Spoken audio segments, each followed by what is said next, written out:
তবলকের কৃতি সন্তান, ভোলার কৃতি সন্তান, আমাদের ছোট্ট বড় ভাই রূপনগর থানা বিএনপির যুগ্ম আহ্বায়ক নয়ন ভাই আমাদের মাঝে উপস্থিত হয়েছেন।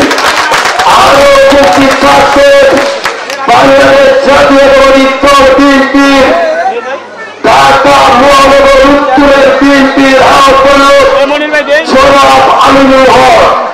আরো আমাদের মাঝে উপস্থিত থাকবেন ঢাকা মহানগর উত্তরের বিপ্লবী স্বেচ্ছাসেবক দলের সাধারণ সম্পাদক রনি ভাই। আরো উপস্থিত থাকবেন রূপনগর থানা বিএনপির রূপনগরের কৃতি সন্তান, আমাদের শ্রেষ্ঠ বড় ভাই রাজপথের লড়াকু সৈনিক, যার 80 বছর বসে এখন বাংলাদেশ জাতীয়তাবাদী দল বিএনপির রাজপথে রাজনীতি করে, সে আমাদের প্রিয় নেতা, প্রিয় বড় ভাই জয়নুল আমাদের মাঝে উপস্থিত থাকবে। আরো উপস্থিত থাকবে রূপনগর থানা বিএনপির সিনিয়র যুগ্ম আহ্বায়ক ইঞ্জিনিয়ার মজিবুর হক। আরো উপস্থিত আছেন তবলক 1 নম্বর 2 নম্বর ইউনিটের স্বেচ্ছাসেবক দলের সকল নেতা কর্মীকে জানাই অভিনন্দন ও ধন্যবাদ। আরো ধন্যবাদ জানাই তবলক 2 নম্বর ইউনিটের সভাপতি মিলন হরাজিকে। আরো আমাদের মাঝে উপস্থিত আছেন রূপনগর থানা সদস্য মিজান ভাই। আরো উপস্থিত আছেন 6 নম্বর ওয়ার্ড সাবেক তবলক 1 নম্বর ইউনিটের সিনিয়র সভাপতি, এখন বিএনপি করে সাবেক সিনিয়র স্বেচ্ছাসেবক দলের সভাপতি হারুন আমাদের মাঝে উপস্থিত আছে। আরো উপস্থিত আছে 6 নম্বর ওয়ার্ড ঢাকা মহানগর উত্তর রূপনগর থানা 6 নম্বর ওয়ার্ডের সিনিয়র সভাপতি আমার সহযোদ্ধা শরীফ রায় আমাদের মাঝে উপস্থিত আছে।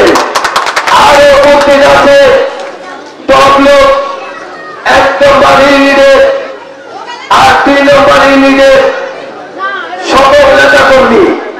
বিসমিল্লাহির রহমানির রহিম। আর কিছুদিনের মধ্যে আমাদের বাবার মধ্যে যাচ্ছে ঢাকা মহানগর বিএনপির মাটির মানুষের নেতা, যিনি ধানের শীষের কর্মী, রাজপথের যিনি আন্দোলন সংগ্রামে অগ্নি ভূমিকা রেখেছেন, যার হাতে আন্দোলন সংগ্রাম করেছি আমাদের সেই প্রিয় নেতা জনাব আমিনুল ভাই। উপস্থিতি, আমরা এমন একজন মানুষের আজকে শাহাদাত বার্ষিকী অনুষ্ঠানে উপস্থিত হয়েছি, যিনি মহান স্বাধীনতার যুদ্ধে স্বাধীনতার ঘোষণা দিয়েছিলেন। এখানে অনেকেই আছেন আপনারা যারা বয়োজ্যেষ্ঠ, যারা স্বাধীনতার যুদ্ধ দেখেছেন। তখন তৎকালীন মেজর জিয়াউর রহমান স্বাধীনতার যে ঘোষণা দিয়েছিলেন আপনারা নিজ কানে সেটা শুনেছেন, এবং তিনি নিজে রণাঙ্গনে যুদ্ধ করেছেন। তিনি সেক্টর কমান্ডার ছিলেন এবং দীর্ঘ 9 মাস যুদ্ধ করে বাংলাদেশকে স্বাধীন করেছিলেন। সেই স্বাধীন বাংলাদেশে দেশের সাধারণ মানুষ তাকে বীরোত্তম খেতাব দিয়েছিল। আমাদের প্রিয় নেতা শহীদ রাষ্ট্রপতি জিয়াউর রহমান, তিনি বাংলাদেশকে সমৃদ্ধশালী করার জন্য বাংলাদেশের কৃষি, বিপ্লব, জনশক্তি, স্বাস্থ্য, শিক্ষা সহ বহুদলীয় গণতন্ত্রের প্রবর্তন তিনি করেছিলেন, এবং তার সেই স্বল্প সময়ে রাষ্ট্র পরিচালনার দায়িত্বের মধ্য থেকে তিনি বাংলাদেশকে বিনির্মাণ করেছিলেন। তিনি বাংলাদেশের সাধারণ মানুষের কাছে পথে প্রান্তরে সাধারণ মানুষকে নিয়ে ঘুরে বেরিয়েছেন, গ্রামে গঞ্জে ঘুরে বেরিয়েছেন। প্রত্যেকটি আনাচে কানাচে তিনি ঘুরে সাধারণ মানুষের কথা বলে এদেশের সাধারণ মানুষের জন্য যে বিএনপি রাজনীতি করে তিনি সেটা প্রতিষ্ঠিত করেছিলেন। আমাদের সেই মহান নেতা শহীদ রাষ্ট্রপতি জিয়াউর রহমানের 44তম মৃত্যুবার্ষিকী। সেই মৃত্যুবার্ষিকীতে আমরা সকলেই তার রুহের আত্মার মাগফিরাত কামনা করি। আল্লাহ পাক যাতে তাদের জান্নাতে উচ্চ মকাম দান করে এবং তিনি যেভাবে বাংলাদেশকে এবং বাংলাদেশের রাজনীতিকে সাধারণ মানুষের জন্য উন্মুক্ত করে দিয়েছিলেন, সাধারণ মানুষের কল্যাণের জন্য তিনি রাজনীতি করেছিলেন, সাধারণ মানুষের উন্নয়নের জন্য তিনি রাজনীতি করেছিলেন, সেই তারই ধারাবাহিকতায় আমাদের দেশনেত্রী বেগম খালেদা জিয়া এদেশের সাধারণ মানুষের জন্য রাজনীতি করেছেন, বাংলাদেশের গণতন্ত্র প্রতিষ্ঠার জন্য তিনি রাজনীতি করেছেন এবং আমাদের বর্তমানে বিএনপির ভারপ্রাপ্ত চেয়ারম্যান যারা তারেক রহমান এদেশের সাধারণ মানুষের জন্য রাজনীতি করেন, বাংলাদেশের গণতন্ত্র প্রতিষ্ঠার জন্য রাজনীতি করেন। আমরা তার উত্তরসূরি হিসেবে, আমরা তার একজন ক্ষুদ্র কর্মী হিসেবে, আমরা তার জিয়া পরিবারের একজন সদস্য হিসেবে আমরা আজকে গর্বিত যে আমরা এদেশের সাধারণ মানুষের জন্য রাজনীতি করি, এদেশের সাধারণ মানুষের কল্যাণের জন্য রাজনীতি করি, এদেশের খেটে খাওয়া সাধারণ মানুষের পাশে থেকে আমরা রাজনীতি করি, এদেশের খেটে খাওয়া মানুষের, শ্রমিকের, কৃষকের সাথে পরামর্শ করে কিভাবে আগামী বাংলাদেশকে আমরা কৃষি নির্ভর একটি সমৃদ্ধশালী বাংলাদেশ করতে পারি, শ্রম নির্ভর একটি সমৃদ্ধশালী বাংলাদেশ করতে পারি, কিভাবে সাধারণ মানুষের পাশে থেকে আমরা আগামী একটি সমৃদ্ধশালী বাংলাদেশ গড়তে পারি, সেই বাংলাদেশ গড়ার লক্ষ্য নিয়ে আমাদের মাননীয় ভারপ্রাপ্ত চেয়ারম্যান জনাব তারেক রহমান প্রতিদিন প্রতিনিয়ত আমাদেরকে নির্দেশনা দিয়ে যাচ্ছে এবং তিনি নিজে আপনাদের উদ্দেশ্যে বারংবার কথা বলছেন এবং আমরা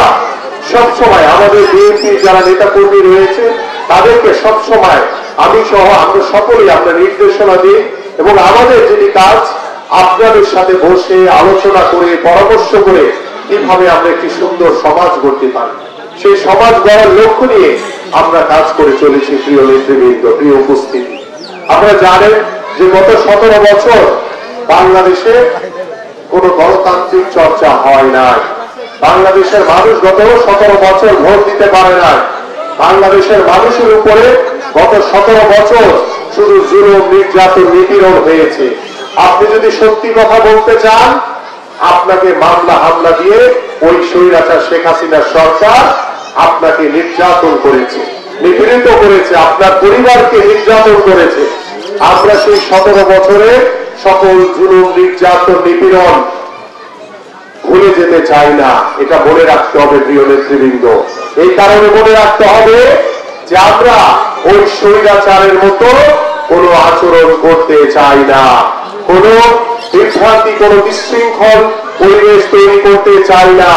আমাদের মাননীয় ভারপ্রাপ্ত চেয়ারম্যান বলেছেন যে আগামীতে আমরা একটি সুষ্ঠু, স্বচ্ছ, পরিচ্ছন্ন রাজনৈতিক ধারা আমরা তৈরি করব, যাতে ভবিষ্যতে কোন স্বৈরাচারের জন্ম না হয়।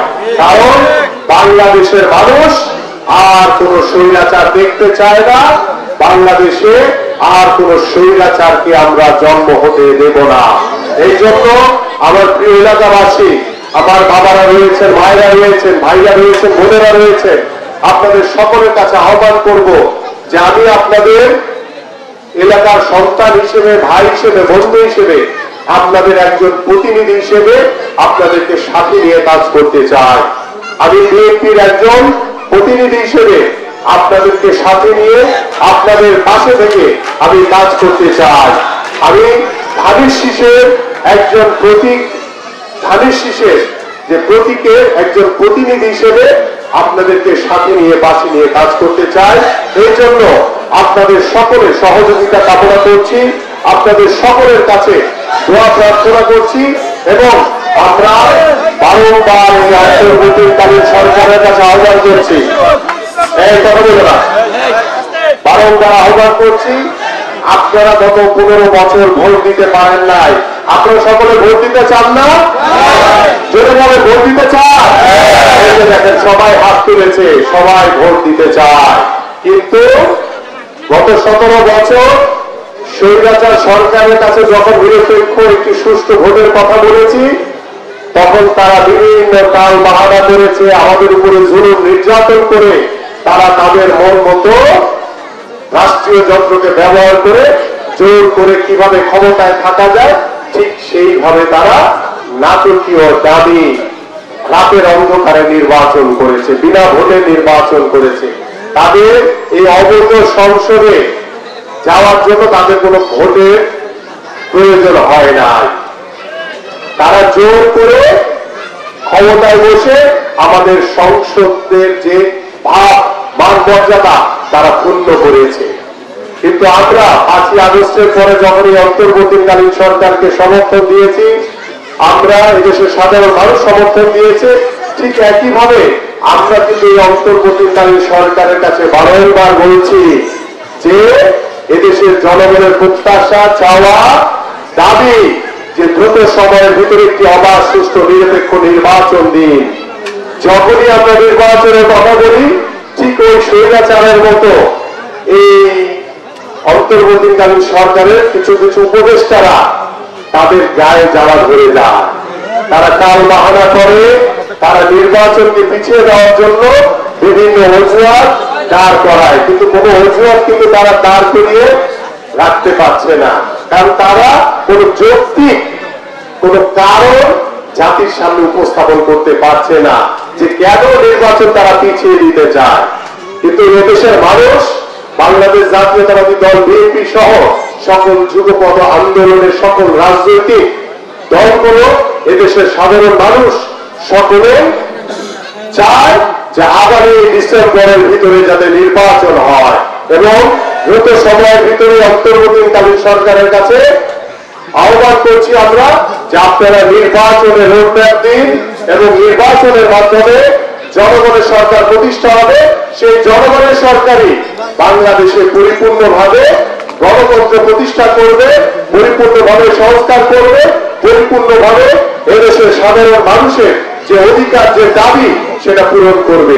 এবং আমি আমার এলাকার যারা প্রিয় নেতৃবৃন্দ এখানে আছেন, প্রিয় উপস্থিতি আছেন, আমি আপনাদের সকলের কাছে আহ্বান করব যে আমাদের গত 17 বছর এই স্বৈরাচার সরকার কোন এলাকার উন্নয়ন করে নাই, শুধু তাদের পকেটের উন্নয়ন করেছে। কিন্তু আমরা আপনাদের উন্নয়ন করতে চাই, আপনাদের কল্যাণের জন্য কাজ করতে চাই।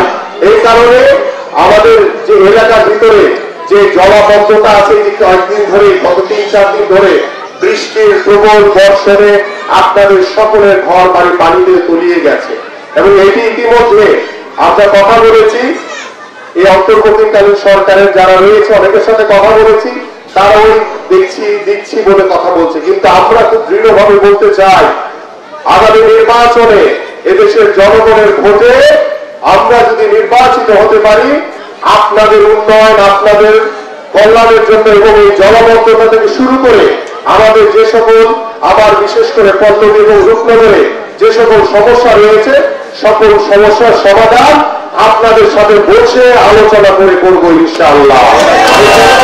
আপনাদের সকলের কাছে দোয়া প্রার্থনা করছি, সহযোগিতা চাচ্ছি, যাতে বাংলাদেশ জাতীয়তাবাদী দল যদি নির্বাচিত হতে পারে আগামীতে আমাদের মাননীয় ভারপ্রাপ্ত চেয়ারম্যান জনাব তারেক রহমান বলেছেন আমরা সুস্থ ধারা রাজনৈতিক পরিবেশ তৈরি করব, যাতে ভবিষ্যতে কোন স্বৈরাচারের জন্ম না হয়। এই জন্য আপনাদেরকে আন্তরিকভাবে আপনাদের কাছে দোয়া এবং সহযোগিতা প্রার্থনা করছি যে আসেন আমরা সকলে মিলে কথা বলে, আলোচনা করে আমার সমাজকে কিভাবে সুন্দরভাবে করতে পারি, আবার বাংলাদেশকে কিভাবে করতে পারি। আমরা একটি মানবিক বাংলাদেশ গড়তে চাই, যে বাংলাদেশে কোনো বিশৃঙ্খলা থাকবে না, রাজনৈতিক প্রতিহিংসা থাকবে না, আমরা সকলে একজন বাংলাদেশী হিসেবে শান্তিপূর্ণভাবে আমরা বসবাস করতে পারবো। এই প্রত্যাশা ব্যক্ত করে আমি আমার বক্তব্য শেষ করছি। সবাইকে ধন্যবাদ। বাংলাদেশ জিন্দাবাদ, বাংলাদেশ ঢাকা ছোড়া আসনে